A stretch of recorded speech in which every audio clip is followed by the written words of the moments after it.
Hello friends, super magic રસોઈમાં મિત્રો હું આપનું સ્વાગત કરું છું।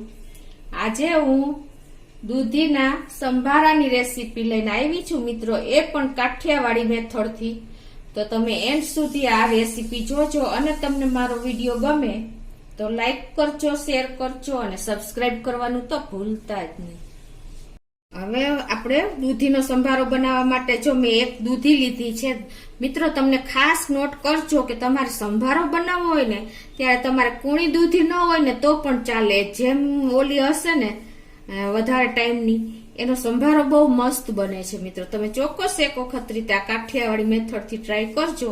તો મેં આ એક દૂધી લીધી છે અને ચણાનો લોટ છે 1 ટેબલ સ્પૂન જેવો, અને મીઠું છે અને રૂટીન મસાલામાં મેથી છે, રાઈ છે અને હિંગ છે અને તેલ જોશે, થોડું એવું પાણી આપણે નાખશું। બસ મિત્રો આટલા ઇન્ગ્રેડિયન્ટ અને પ્લસ લીંબુ જોશે।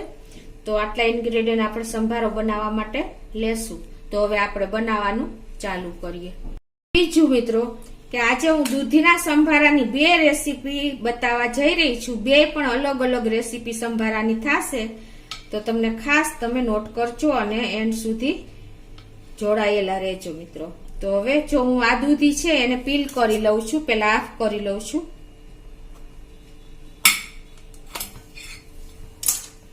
અને એને આપણે પીલ કરી લેશું। અને મિત્રો આમાં ચોપિંગ કટિંગ નું પણ ખાસ મહત્વ છે, એટલે સંભારો તમને એને હિસાબે પણ આપણે અમુક કેમ સબ્જીમાં કે આપણે ચાઇનીઝ આઈટમમાં એનું કટિંગ ચોપિંગ મેઇન હોય છે, એવી રીતે આ દૂધીમાં પણ એનું ચોપિંગ મેઇન હોય છે, એટલે તમે એ પણ જોજો। તો આ રીતે હું દૂધી પીલ કરી લઉં છું।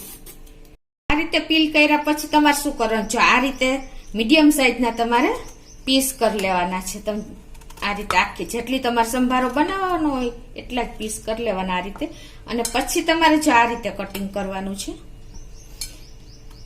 આ રીતે કરી અને એકદમ પતલી પતલી સાઈઝમાં સમારવાનું છે। જો તમને આ રીતે ફાવતું હોય તો પણ ભલે, નહીં તો એકદમ પતલી સાઈઝ સમારશો ને તો સંભારો તમારો એકદમ જલ્દી ચડી જશે મરચાની સાથે અને એકદમ ટેસ્ટી મસાલા થઈ જશે। આ રીતે તમારે કટિંગ કરવાનું તમે જોઈ શકો છો, એકદમ પતલી ચિપ્સ મેં કરી છે જો। અને પ્લસ તમે જો આ રીતે સમારતા હો ને તો આ રીતે સમાર, આ અમારે કાઠિયાવાડી ગામડામાં મેઇન આ સંભારો બને છે, તો કટિંગ એનું આ રીતે થાય છે। તો આ રીતે હું બધી દૂધી સમારી લઉં છું। તો જો મિત્રો આ રીતે તમારે એકદમ પતલી સ્લાઈસ, અને અનઇવનલી હોય ને તો પણ ચાલે, પણ એકદમ પતલી સ્લાઈસ કરવાની છે। હવે આપણે આ અંદાજે 250 ગ્રામ જેવી દૂધી હશે, તો તમે તમારા ટેસ્ટ એકોર્ડિંગ તમે મરચા તીખા કે મોરા કોઈ પણ લઈ શકો છો। અત્યારે હું 3 થી 4 મરચા લઉં છું મિત્રો, મીડિયમ સાઈઝના, એને પણ આપણે કટિંગ કરી લેશું। તો આ રીતે આપણે મરચા પણ સમારી લેશું મિત્રો। જો તમને સંભારો હંમેશા સેજ તીખો હોય ને તો વધારે સરસ લાગે છે, એટલે તમે આ રીતે જો બહુ તીખા મરચા ન હોય ને તો બીન્સ કાઢી નાખો, પણ એની નસું હોય ને આ તમને કહું છું અંદરની જે ઈ બહુ ટેસ્ટી લાગે છે સંભારામાં। તમે એક વખત ટ્રાય કરજો મિત્રો, બહુ મીડિયમ તીખા હોય એના બીન્સ કાઢજો પણ નસ નહીં કાઢતા, તો તમારા સંભારાનો ટેસ્ટ બહુ સરસ આવશે। ગેસ ઉપર આવશું એટલે ગેસ ઓન કરીને આપણે 1 ટેબલ સ્પૂન જેવું તેલ મૂકશું।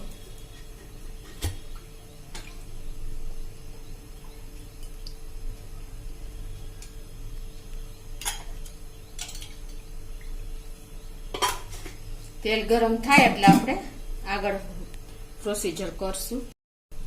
તો જો આપણું તેલ ગરમ થઈ ગયું છે, 1/2 ટીસ્પૂન જેવી આપણે સંભારામાં મિત્રો રાઈ મેથી જો ચડિયાતી હશે ને તો જ સંભારાનો ટેસ્ટ આવશે તમને। હું અસલી કાઠિયાવાડી સંભારો આજે બતાવવા જઈ રહી છું। તો આપણે 1 ટીસ્પૂન જેવી મેથી નાખશું, 1 ટીસ્પૂન જેવી રાઈ નાખશું મિત્રો। આ ખાસ સંભારાના ઇન્ગ્રેડિયન્ટ છે, આના વગરનો સંભારો અધૂરો લાગે, તમે ચોક્કસ આ રીતે ટ્રાય કરજો।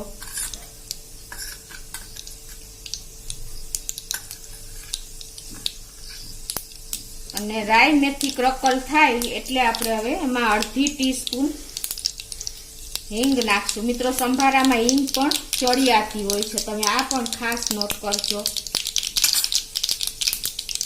જો આ ક્રકલ થાય ને ત્યારે તમારા કિચનમાં એકદમ સરસ સ્મેલ આવે છે અને તમને ખાવાની ઈચ્છા થઈ જાય ને એવી સરસ સુગંધ આવતી હોય મિત્રો.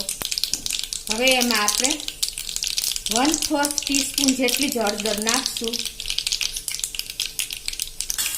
અને આપણે આ જે સમાયેલી છે દૂધી ને મરચાં એ એડ કરી દેશું.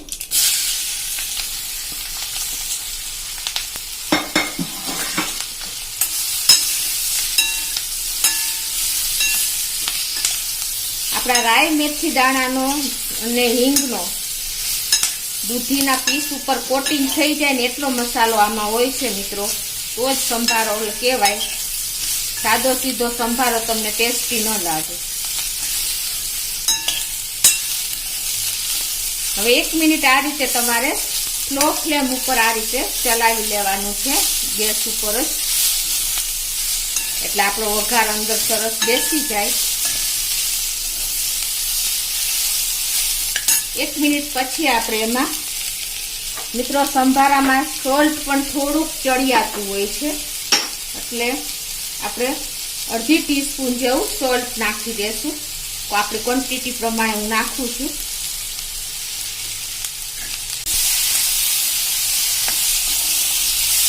તો જો આ રીતે આપણે મીઠું નાખ્યા પછી એકદમ સ્લો ફ્લેમ પર નાખવાની અને એને આપણે સ્લો ફ્લેમ ઉપર જ 2 મિનિટ ખાવા દેશું.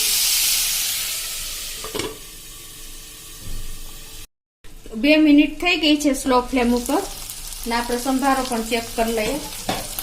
તમે જોઈ શકો છો મિત્રો, આપણો 75% સંભારો રેડી થઈ ગયો છે. આ રીતે જ આપણે એને તૈયાર કરવાનો છે.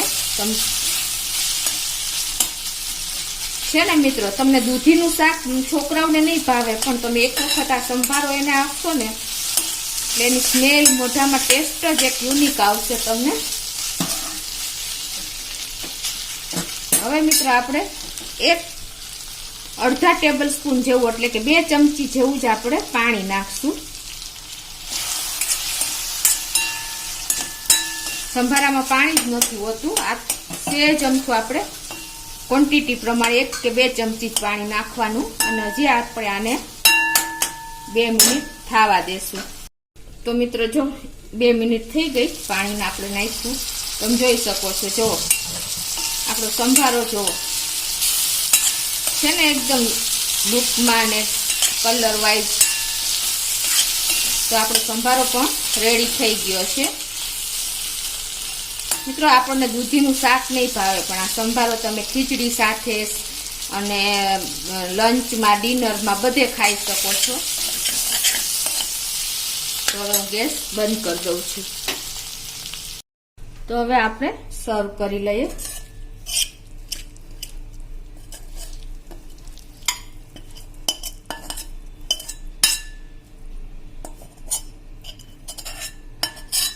તો મિત્રો આપણો દૂધી મરચાંનો એક મેથડથી આ સંભારો તૈયાર છે. હવે હું તમને બીજી મેથડ બતાવવા જઈ રહી છું.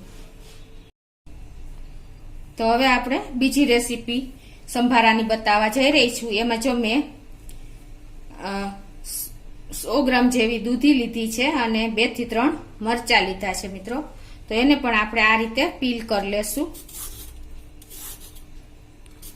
તમારે પીલ કર્યા પછી જો પીસ કરી લેવાના છે અને આ રીતે આપણે એને તમને બતાવી દઉં. પેલા જે ચોપ કર્યું ને એ રીતે જ પતલી પતલી સ્લાઇસમાં આપણે એકદમ કટ કરવાનો છે. તમે જોઈ શકો છો. સંભારો હંમેશા મિત્રો જેટલો આવી રીતે તમે પતલી સ્લાઇસમાં દૂધીનો સંભારો ચોપિંગ કરશો ને એ તો એનો સરસ સંભારાનો ટેસ્ટ અને જલ્દી તમારો સંભારો તૈયાર થઈ જશે. તો આ રીતે હું બધો સંભારો પણ કટ કરી લઉં છું. અને એની સાથે મેં 3 મરચાં લીધા છે. તો એને પણ આવી રીતે આપણે બીન્સ કાઢીને લાંબી ચિપ્સમાં કટિંગ કરી લેશું.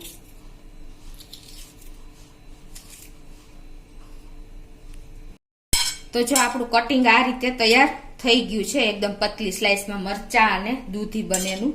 હવે આપણે એની વઘારની તૈયારી કરશું. એમાં જો હવે ગેસ ઓન કરીને આપણે એમાં 1 ટેબલ સ્પૂન જેવું તેલ મૂકી દેશું. આ તેલ ગરમ થાય, તેલ પણ ગરમ થઈ ગયું છે.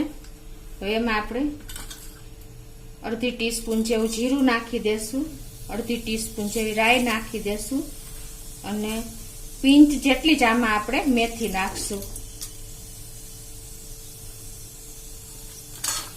અને હિંગ તો મિત્રો તમને ખ્યાલ જ હોય છે કે આપણે હિંગ વગર સંભારો અધૂરો ગણાય છે. તો એમાં 1/4 ટીસ્પૂન આપણે હિંગ નાખી દઈશું. અને હવે આપણે આ જે દૂધી મેં કટિંગ કરી છે, ચોપિંગ કટિંગ મેં તમને બતાવ્યું એ રીતે જ મેં કરી છે, એ આપણે એડ કરી દઈશું. અને મરચા પણ એ જ રીતે કટિંગ કર્યા છે.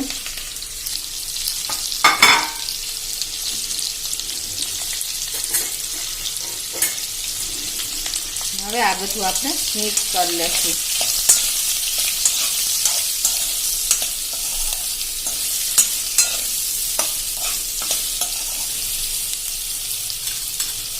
અને આપણે આમાં 1/4 ટીસ્પૂન જેવી હળદર નાખશું. આમાં હળદર થોડીક આપણે ચડિયાતી નાખશું.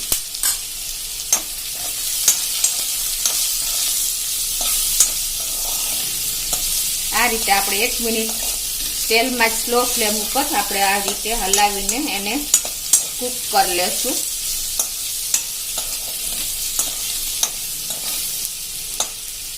હવે એમાં આપણે ટેસ્ટ એકોર્ડિંગ 1/4 ટીસ્પૂન જેવું સોલ્ટ નાખશું. તમે તમારી ક્વોન્ટિટી પ્રમાણે નાખી શકો છો.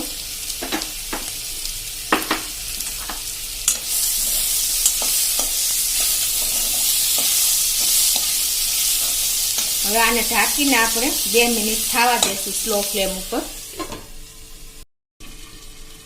તો જો સ્લો ફ્લેમ ઉપર આપણે 2 મિનિટ થઈ ગઈ છે, તમે જોઈ શકો છો. અને આપણો સંભારો પણ તૈયાર થઈ ગયો છે.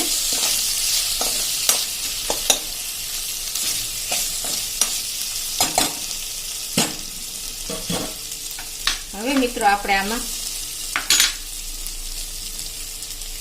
અડધું લીંબુ નાખી દેશું, નાનું એવું.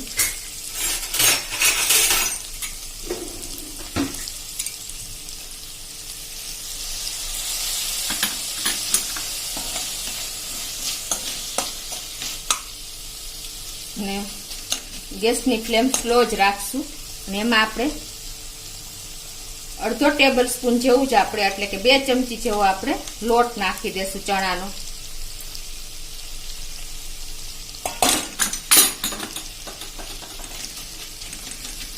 અને એને આપણે ઢાંકીને 1 મિનિટ થવા દેશું. તો સ્લો ફ્લેમ ઉપર જો આપણે 1 મિનિટ થઈ ગઈ છે અને આપણે ઉપરનો લોટ પણ સરસ શેકાઈ ગયો છે. જો મિત્રો તમારે કાચો લોટ ન નાખવો હોય તો તમે શેકીને પણ રોસ્ટ કરેલો લોટ પણ ચણાનો નાખી શકો છો. હવે આ બધું આપણે આ રીતે મિક્સ કરી લેશું. મિત્રો આ ચણાના લોટનો ટેસ્ટ પણ આમાં બહુ સરસ લાગે છે અને આ સંભારો પણ એક અલગ જ રીતે તૈયાર થાય છે. બાળકો કે મોટા વડીલો જેને દૂધીનું શાક કાંઈ પણ સબ્જી કાંઈ ભાવતી નથી ને એ લોકો માટે આ સંભારો બેસ્ટ ઓપ્શન રહેશે. તો તમે જોઈ શકો છો આપણો સંભારો પણ એકદમ સરસ, લોટ પણ રોસ્ટ થઈ ગયો છે, અંદર મસાલા સાથે કોટિંગ થઈ ગયો છે અને સંભારો પણ તૈયાર થઈ ગયો છે. તો આપણે ગેસ બંધ કરી દેશું અને હવે સર્વ કરી લેશું. તો હવે આપણે એક બોલમાં લઈ લેશું.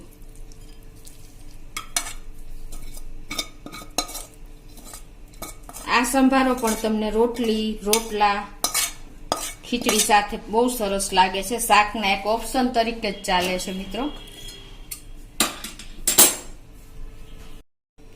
તો મિત્રો આપણા બંને દૂધીના સંભારાની અલગ અલગ મેથડથી બનાવેલા તૈયાર છે મિત્રો. તો તમે ચોક્કસ એક વખત આ રીતે ટ્રાય કરજો અને તમને મારો વિડીયો ગમે તો લાઈક કરજો, શેર કરજો અને સબસ્ક્રાઇબ કરવાનું તો ભૂલતા જ નહીં.